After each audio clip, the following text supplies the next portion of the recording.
54 বছরের ইতিহাস টোকা দিয়ে ফেলে দেবেন, আর পথে ঘাটে অথর্ব হয়ে যাওয়া, বৃদ্ধ হয়ে যাওয়া এই জেনারেশন মুক্তিযোদ্ধাদেরকে গালের জুতার বাড়ি মারলে মানুষ মুক্তিযুদ্ধের ইতিহাস ভুলে যাবে? তাহলে চিন্তা করেন, আপনার 2 সপ্তাহ যে সংগ্রাম করেছেন আপনারা, এটা কিসের বাতাসে উড়ে যাবে? ডক্টর খোরশেদ আলম, আপনার কাছে এই যে মৃত্যুঞ্জয়ী প্রাঙ্গণটি ভেঙে গণমিনার করা হচ্ছে, যদিও আপনার সঙ্গে আজ আমার কথা হয়েছে, সেখানে আপনি বলেছেন যে আপনারা মৃত্যুঞ্জয়ী প্রাঙ্গণ ভাঙার কথা বলেননি। ঘটনাটি আসলে কি, আমাদেরকে যদি একটু বলতেন আগে। আমরা গণমিনার বাস্তবায়ন কমিটির শুরুতে বলে নিচ্ছি যে আমি গণমিনার বাস্তবায়ন কমিটির একজন সদস্য, কিন্তু আমি অফিসিয়ালি আমার গণমিনার বাস্তবায়ন কমিটি থেকে রিপ্রেজেন্ট করে এখানে এসেছি ব্যাপারটা তা না। আমি যেহেতু কাজ করছি তার অংশ হিসেবে কিছু কথা বলছি। আপনি গত প্রেস কনফারেন্সে আপনি বক্তব্য রেখেছিলেন। হ্যাঁ, আমি বক্তব্য রেখেছিলাম একজন সদস্য হিসেবে। তো যেটা বলছিলাম যে সেটা হলো যে গণমিনার বাস্তবায়ন কমিটি আমরা দেশের সর্বস্তরের নাগরিকদের অংশগ্রহণে একটা স্বতঃস্ফূর্ত প্ল্যাটফর্ম তৈরি করেছি গত কয়েক মাস ধরে, যেখানে আমাদের কাছে একটা লিস্ট আছে। আমি প্রেস কনফারেন্সে সেই লিস্টটা পড়ে শুনিয়েছি যে যখন আমরা প্রেস কনফারেন্স করি 19 জুন মধুর ক্যান্টিনে, তখন পর্যন্ত আমাদের কাছে আমাদের অ্যাক্টিভ মেম্বার ছিল অ্যারাউন্ড 60 জনের মতো। এখন সেটা 100 জনের উপরের মতো হয়েছে। তো আমরা যেটা ভাবছিলাম সেটা হচ্ছে যে আমাদের যে গণপ্রতিরোধের স্মারক হিসেবে এটা কেবলমাত্র জুলাই 2024 না, এটা হচ্ছে গত 250 বছর ধরে আমাদের যে নানান ধরনের মুভমেন্ট হয়েছে এই জনপদের মধ্যে। যেমন আমরা এখানে মেনশন করছি 1971 সালে যে ফকির সন্ন্যাসী বিদ্রোহ, 1831 সালের বারাসাত যুদ্ধ, এইভাবে যদি আমরা বলি যে 1952 সালের ভাষা আন্দোলন, 1971 সালের মুক্তিযুদ্ধ, 2006 সালের ফুলবাড়ি কনসার্ট যে মুভমেন্ট, তো আমরা এই যত মুভমেন্ট হয়েছে গত 250 বছরে বা তারও লম্বা সময় ধরে, আমরা চেয়েছি তাদের আত্মত্যাগ এবং তাদের গণপ্রতিরোধের স্মারক হিসাবে একটা স্মারক মিনার করার জন্য। এবং সেই জায়গা থেকে আমরা সেই ধরনের প্রক্রিয়া দিচ্ছিলাম এবং আমরা ঢাকা উত্তর সিটি কর্পোরেশনকে আমরা রিকোয়েস্ট করেছি তারা কি আমাদের জন্য একটা জমি বরাদ্দ করতে পারে কিনা, এবং তারা আমাদেরকে একটা মৌখিকভাবে আশ্বাস দিয়েছে যে তারা বিজয় সরণি যে স্পেসটার কথা আমরা মেনশন করেছি প্রেস রিলিজে, আমি সেটা রিড আউট করছি যে Bir Uttom major general Azizur Rahman road, যেটা পুরাতন বিমানবন্দরের পার্শ্ববর্তী লিংক রোড, ও বিজয় সরণির মধ্যবর্তী সবুজ চত্বর। তো তারা আমাদেরকে মৌখিকভাবে আশ্বাস দিয়েছে, যদিও এখন অফিসিয়াল ব্যাপারটা এখনো প্রক্রিয়াধীন আছে, যে তারা আমাদের কিছু অর্থ, আমাদের প্রকৌশল যে সাপোর্ট এবং আমাদের যে একটা স্থান দেবেন। তো এর সাথে যেটা বলে রাখছি শুরুতেই আমি ক্লিয়ার করা দরকার, এর সাথে মৃত্যুঞ্জয়ী যে ভাস্কর্য যেটাকে বলছি ভেঙে ফেলা হচ্ছে, এর সাথে বিন্দু মাত্র কোনো সম্পর্ক নেই। তার কারণ হচ্ছে যে এটা একটা বড় জায়গা, এটা পূর্ব দিকে র্যাঙ্কস টাওয়ার এক সময় ছিল, আপনারা জানেন, যেটা মানে ডিস্ট্রয় করা হয়েছে। পশ্চিম প্রান্তে হচ্ছে বিজয় সরণি যে মেট্রো স্টেশন। এই বিশাল স্পেসটার মধ্যে আমাদের ইমিডিয়েট প্ল্যান হচ্ছে, প্রথম পর্যায়ের প্ল্যান হচ্ছে যে বিজয় সরণি মেট্রো যে স্টেশনের পশ্চিম দিকটাতে, যেটা এখন আপনার ফ্রি স্পেস, সেখানটাতে আমরা একটা গণমিনার করতে পারি কিনা। কিন্তু মৃত্যুঞ্জয়ী যে ভাস্কর্য সেটা হচ্ছে পূর্ব দিকে, মাঝখানে অনেক স্পেস, এবং আমাদের মৃত্যুঞ্জয় ভাস্কর্য নিয়ে কমিটি থেকে কোনো ধরনের পরিকল্পনা ছিল না, এখনো নেই, ভবিষ্যতে থাকবে না। এটা সম্পূর্ণ আলাদা একটা প্রজেক্ট, এবং এই ব্যাপারে সম্পূর্ণ অ্যান্সার দিতে পারবে ঢাকা উত্তর সিটি কর্পোরেশন। এমনকি এই ঘটনা ঘটার পর অনেকগুলো মিডিয়া আমার সাথে কমিউনিকেট করেছে, আমরা কমিউনিকেট করার পরে আমরা জানতে পেরেছি ব্যাপারটা ঘটছে কিছু একটা। তো তখন আমরা সিটি কর্পোরেশনের সাথে একটু ইনফর্মালি কথা বলেছি, তারা বলেছে যে এটার সাথে আপনাদের প্রজেক্টের কোনো যোগ সাজশ নেই। এটা হচ্ছে যেহেতু 5ই আগস্টের সময় মানে আপনার গণতন্ত্রকামী আন্দোলনকামী জনগণ সেখানে কিছু স্কাল্পচার ভেঙেছে এবং সেগুলো এখনো ভাঙা অবস্থায় পড়ে আছে, ওইটাকে আমরা কেবল সরাচ্ছি এবং সেখানে কালিমা লেপন করেছি, আমরা সেটাকে রেনোভেট করে নতুন একটা পরিকল্পনা করছি। বাট এই ব্যাপারে অ্যান্সার দেওয়ার দায়িত্ব তাদেরই, দায় তাদেরই। এটার সাথে আমাদের গণমিনার কমিটির, বাস্তবায়ন কমিটির কোনো ধরনের সম্পর্ক নেই। বুঝতে পেরেছি। আপনি আমাকে একটু বলেন তো, আপনাদের এই গণমিনার বাস্তবায়ন কমিটিটি কবে তৈরি হলো, কেন তৈরি হলো, কিভাবে তৈরি হলো, কারা এর সঙ্গে যুক্ত? এই যে আপনারা 19 জুন একটা বক্তৃতা দিয়েছেন, প্রেস কনফারেন্স করেছেন, এর বাইরে আপনাদের কোনো কার্যক্রম কিছু কি হয়েছে? হয়ে থাকলে সেটা গোপনীয় কেন? মানে বিষয়টা কি? মানে এই গণনির্মাণ কোথা থেকে আসলো? আপনারা বললেন যে আপনারা এই গণমিনার বানানোর জন্য আপনারা ইয়ে করবেন, চাঁদা তুলবেন, এখন আবার সিটি কর্পোরেশনের কাছে টাকা চাচ্ছেন। মানে বিষয়টা কোথায় যেন একটা গোজামিল, অস্পষ্ট এরকম মনে হয় কিনা? এই ব্যাপারটা আপনি তো সব প্রশ্ন আমাকে করেননি, আমি গণচাঁদার ব্যাপারটা পরে আনতাম। ব্যাপারটা ধাপে ধাপে বলা। আমাদের এটার দুটো ফেজ, একটা হচ্ছে আমরা সিটি কর্পোরেশনের সহযোগিতা পাবো বলে মৌখিক আশ্বাস পেয়েছি, আর না, আগে আপনি আমাকে বলুন আপনারা গণমিনার নির্মাণ কমিটি কবে গঠন করলেন, কেনই বা করলেন?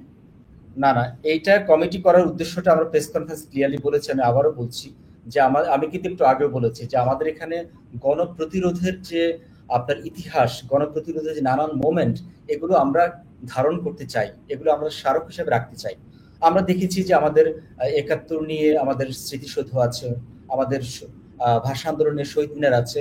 আমরা মনে করছি জুলাই গণঅভ্যুত্থানে এরকম গণমিনার হতে পারে, যেটা কেবলমাত্র জুলাই গণঅভ্যুত্থানের মধ্যে সীমাবদ্ধ থাকবে না, এটা আমরা ছড়িয়ে দিতে চাই একটা গণপ্রতিরোধের চেতনাকে সঞ্চারিত করার জায়গা থেকে। এখন আপনার প্রশ্নের অ্যান্সার আমি দিচ্ছি। গণমিনার কমিটির ব্যাপারটা এটা একটা ফরমেটিভ স্টেজে আছে, আমরা অনেকেই এর সাথে এক হয়েছি, বিশ্ববিদ্যালয়ের শিক্ষক, সাংস্কৃতিক কর্মী, সঙ্গীত শিল্পী, ফিল্ম মেকার, তারপর হচ্ছে বিভিন্ন প্রতিষ্ঠানের সাথে সম্পৃক্ত অনেকেই, বা ইউনিভার্সিটির শিক্ষার্থী। এবং এখানে আমার কাছে অলরেডি একটা লিস্ট আছে, যে লিস্ট আমি রিড আউট করেছিলাম। এটা এখন এতটা রিড আউট করার এখন সময় হতে হবে না, মানে ৬০ জন মানুষের আছে যারা এখানে কাজ করছে। তো এটা গোপন ব্যাপার না, যে কোনো একটা জিনিস আপনি যখন প্রেস কনফারেন্সে যাওয়ার আগে অনেকগুলো পর্যায়ে থাকে কথা বলার। এখন আপনি তো কোনো একটা জিনিস কনসিভ করেছেন মাথার মধ্যে, সেটা কি সেই দিনই আপনি জানিয়ে দিবেন? আপনি তো আগে একটা পরিকল্পনা করবেন, ভাববেন একটা জায়গায়, এটা যদি একটু আপনার কিছুটা ম্যাচিউর হলে তো তারপর সেটা শেয়ার করবেন। তো এটাকে আপনি যেভাবে গোপন শব্দের মধ্যে দিয়ে একটা কনস্পিরেসির মধ্যে নিয়ে গেছেন, ব্যাপারটা মোটেই তা না। এখানে যারা তারা প্রত্যেকেই বাংলাদেশের বিভিন্ন স্তরে বিভিন্ন জায়গায় প্রতিষ্ঠিত মানুষ।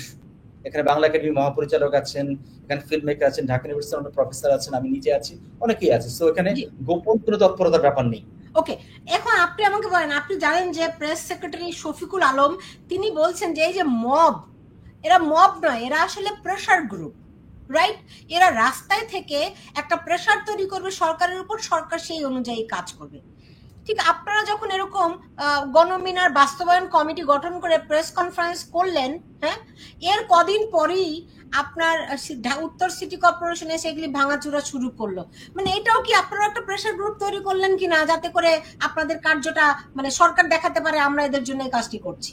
এটা আপনি হচ্ছে একটা জিনিসকে আরেকটা জিনিসকে নিয়ে একটা কোলাজ তৈরি করছেন, যেটা আসলে দাঁড়াচ্ছে না কথাটা। সেটা হলো যে আপনার প্রেস সেক্রেটারি কি বলেছেন, এটা দায় তার, এটা অ্যানসার আমরা দিব না। কিন্তু না, মানে কনসেপচুয়ালি একটার সঙ্গে রিলেটেড কিনা সেরকম মনে হচ্ছে কিনা? এটা কোনোভাবে রিলেটেড না, তার কারণ গণমিনার বাস্তবায়ন কমিটির যে জায়গাটা নিয়ে প্ল্যান করছে ওটার সাথে মৃত্যুঞ্জয়ী ভাস্কর্য ডিস্ট্রয় করার কোনো সম্পর্কই নাই। এটা সম্পূর্ণ এখতিয়ার হচ্ছে উত্তর সিটি কর্পোরেশন, এবং আমি মনে করি উত্তর সিটি কর্পোরেশন রাইট স্পেস যাদেরকে আপনারা মানে আস্ক করতে পারেন।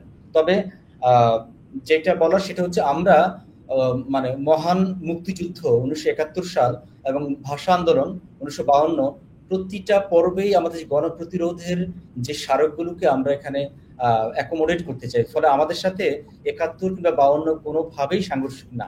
আমরা একটা ইনক্লুসিভলি ভাবে আমাদের এই জনগোষ্ঠীর, আমি এটাও বলছি যে এমনকি ২০০৬ সালে কনসার্ট পর্যন্ত। না ঠিক আছে, আপনারা যদি সেইটাই বলে থাকেন, তাহলে যে বাংলাদেশের মুক্তিযুদ্ধের এত এত ভাস্কর্য ধুলায় মিশিয়ে দেওয়া হলো, আপনারা কি একটিরও প্রতিবাদ করেছিলেন আপনাদের এই কমিটি থেকে? আমাদের এই কমিটি তো ফর্ম হয়েছে, ফর্ম বলতে বোঝাচ্ছে এই কমিটি সারফেসে এসছে গত ১-২ মাস ধরে। ওকে, কিন্তু আপনাদের এই কমিটির সারফেসে আসুক, কিন্তু এই কমিটির সামিনা লুৎফা, মোহাম্মদ আজম, অধ্যাপক আল মামুন, এরা তো সেই আন্দোলনের ৫ই আগস্ট অনেক আগে থেকেই এই আন্দোলনে ছিলেন। এখন আপনি বলতে পারেন যে আপনারা সারফেসে এই নতুন কমিটি নিয়ে, মিনার বাস্তবায়ন কমিটি নিয়ে নতুন আসছেন, কিন্তু আপনারা তো ইউ ওয়ার দেয়ার, আপনারা এখানে আগে থেকেই ছিলেন, যে নামগুলো আমি বললাম আপনি সহ আপনারা সবাই ছিলেন, কিন্তু নতুন নামকরণ নিয়ে নতুন মোড়ক নিয়ে এখন আসছেন।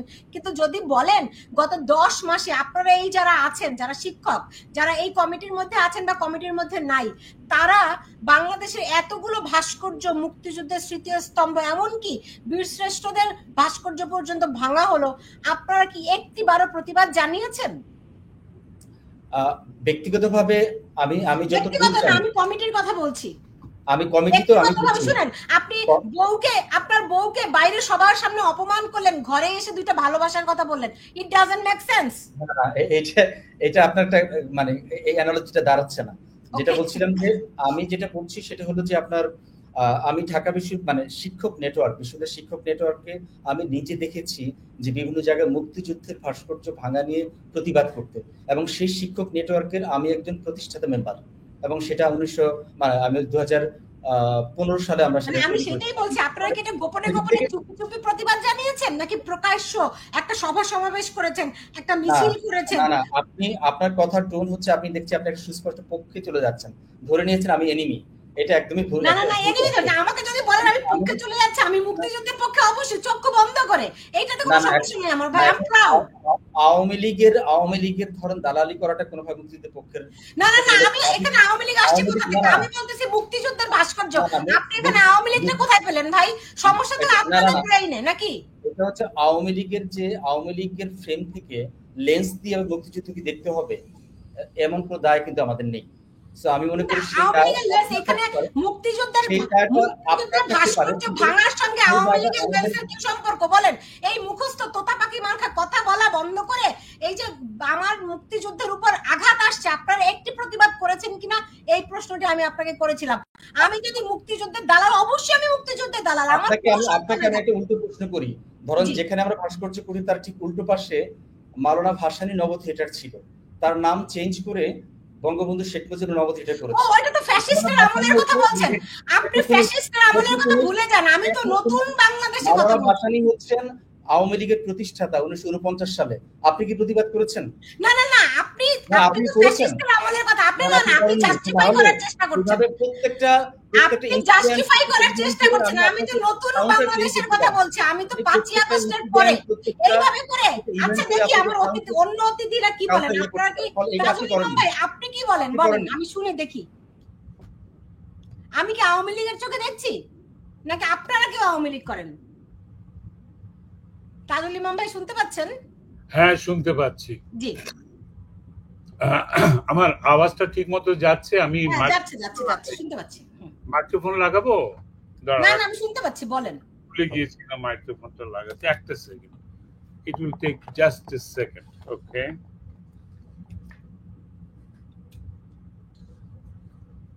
হ্যাঁ, যে কথাটা আমি আসলে শুনছিলাম ডক্টর খোরশেদ আলমের বক্তব্য। হ্যাঁ, তার বাচন ভঙ্গি বা বলার যে কায়দা, সেটা অদ্ভুতভাবে ডক্টর ইউনূসের সঙ্গে মিলে যায়। তাকে ইউরোপেও বিভিন্ন রকম প্রশ্ন করা হয়েছিল, আমেরিকাতেও করা হয়েছিল। তারা যখনই প্রশ্নের মধ্যে কোনো জবাবদিহিতার সম্মুখীন হন, যারা জুলাই ছাত্র আন্দোলনের সঙ্গে জড়িত ছিলেন, পরে সরকার পতন আন্দোলন করেছেন, তারা যখনই কোনো প্রশ্নবিদ্ধ হন কোনো ব্যাপারে, সঙ্গে সঙ্গে আরেকজনের দিকে দোষ দিয়ে দেন। না, ওটা আমি জানি না, ওটা উনি জানার কথা। এগুলো হচ্ছে গিয়ে সরকারি আমলাদের মধ্যে যারা নিম্ন স্তরের ঘুষখোর এমপ্লয়ি, তাদের অজুহাত। স্যার ওই পাশের টেবিলে উনি কোথায়, বলে উনি লাঞ্চে গিয়েছে, কখন আসবে বলে 3টার সময়। এইরকম অজুহাত আমরা শুনেছি, অনেক শুনেছি। এগুলো অজুহাত, এগুলো আপনারা ফাঁকিবাজি করছেন। হ্যাঁ, এই ফাঁকিবাজিটা ধরার মতো বয়স এই গত 71 বছর বয়সে আমি এসে অর্জন করেছি। এগুলো ছেলে ভুলানো কথা বলে কোনো লাভ নেই। আপনারা জুলাইয়ের আন্দোলনটা সরকার পতন আন্দোলন ছিল না, আপনার ছাত্ররা আন্দোলন করেছে। আপনি খুব ভালো করে জানেন এটা ছিল একটা মিথ্যা কোটা আন্দোলন।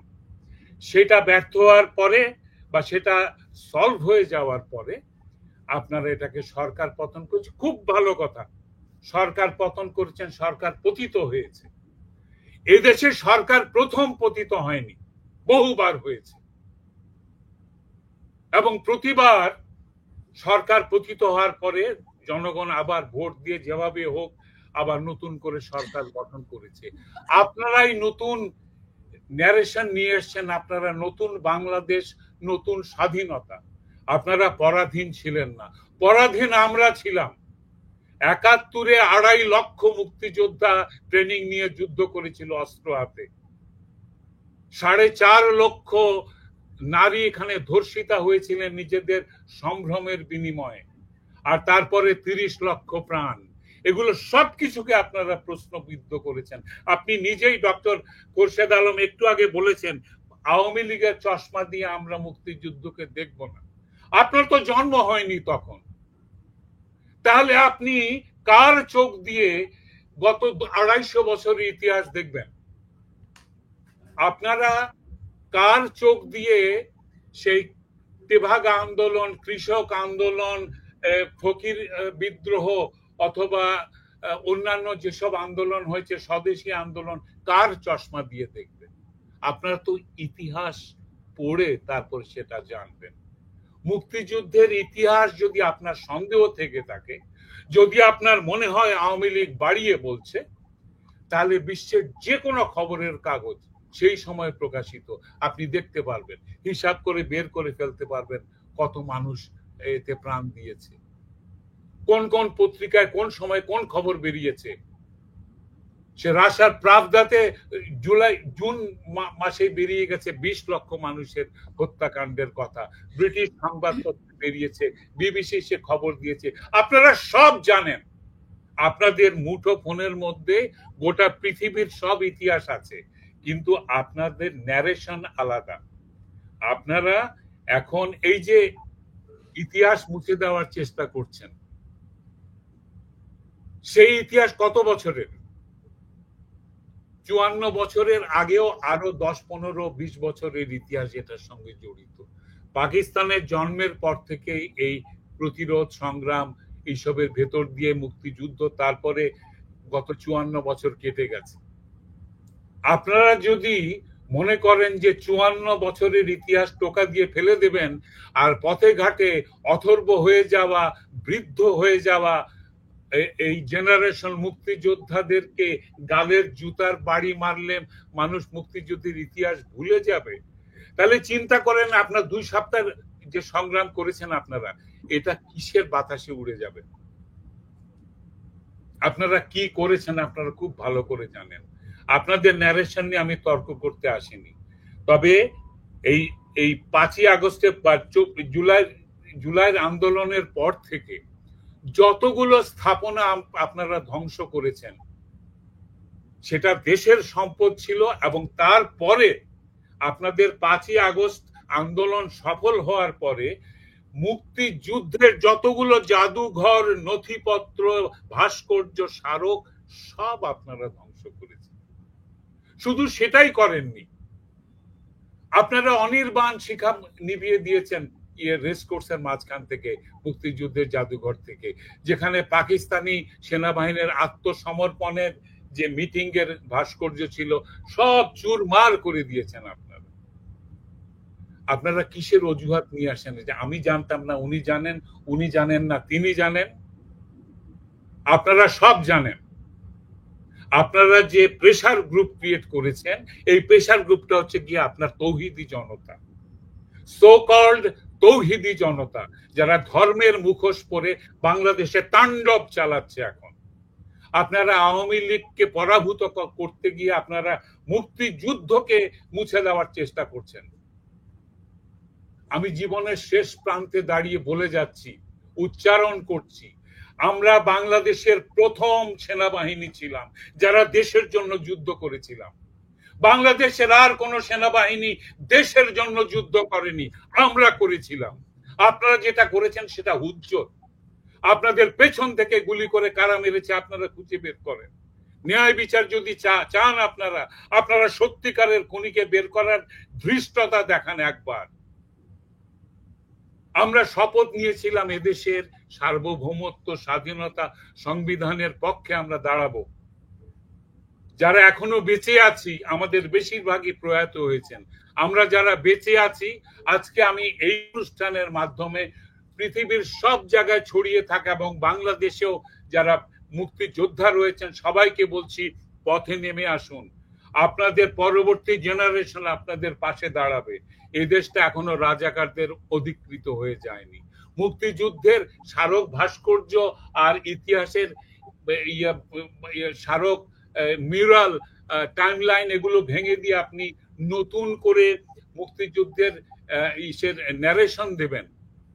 সেখানে আপনারা বলবেন যে শেখ মুজিবুর রহমান মুক্তিযুদ্ধের কেউ ছিলেন না। এইসব ফালতু মিথ্যা কথা ইতিহাস কখনো মানবে না। আপনারা ভণ্ড, আপনারা দ্বিচারী, আপনারা মিথ্যুক, আপনারা দেশের সর্বনাশ করছেন। আপনারা মুক্তিযুদ্ধকে মুছে দিতে চাইছেন।